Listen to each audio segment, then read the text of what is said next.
কুকুৰৰ দ্বাৰা ৰানিং কৰি লাগিব। Hello' guys, welcome back to my new journey channel.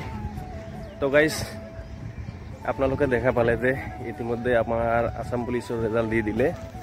তো যিসকল পোৱা নাই আৰু তেওঁসকলক মই কৈছোঁ যে তোমালোকে এনেকৈ চেষ্টা কৰা।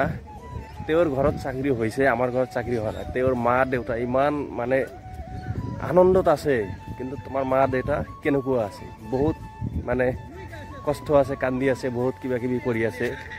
মানে এইটো ভাবি লওক গ্ৰাউণ্ডত কেনেকুৱা মানে দিব লাগে, বেষ্টটো দিয়ক। চাইলেণ্ট ক্লিয়াৰ হ'ব লাগিব, মানে কোনেও নাজানে এনেকুৱা ভিতৰৰ পৰা মানে ফিল আনিব লাগিব। মানে চাইলেণ্ট ক্লিয়াৰ যাক বুলি কয়, এনেকুৱা এটা ফিল লাগিব যাতে আনে দেখি আপোনাক দেখি জ্বলে।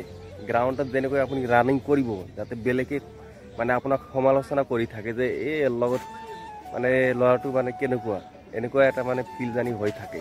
বেলেগে বহুত মটিভেশ্যন দিব। মই জাষ্ট এটা কথাই কৈছোঁ যে আপোনাৰ দুইবেলি, এতিয়াৰ পৰাই আপোনাৰ দুইবেলি আপুনি এনেকৈ ৰানিং কৰক, মানে ভয়ানক হৈ উঠক ভিতৰৰ পৰা। মানে চাইলেণ্ট ক্লিয়াৰ যিটো আছে আৰ কি, চাইলেণ্ট ক্লিয়াৰ হৈ যাওক ভিতৰৰ পৰা, আপুনি একদম ভয়ানক হৈ উঠক আৰু আনে যাতে আপোনাক মানে দেখি জ্বলে।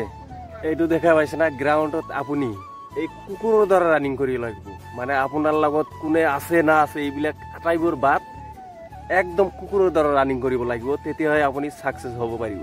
মা আৰু দেউতাৰ মোলৈ চাওক আৰু আপোনাৰ বেষ্টখন আপোনাৰ গ্ৰাউণ্ডত দি দিয়ক। 100% সফল হ'বই।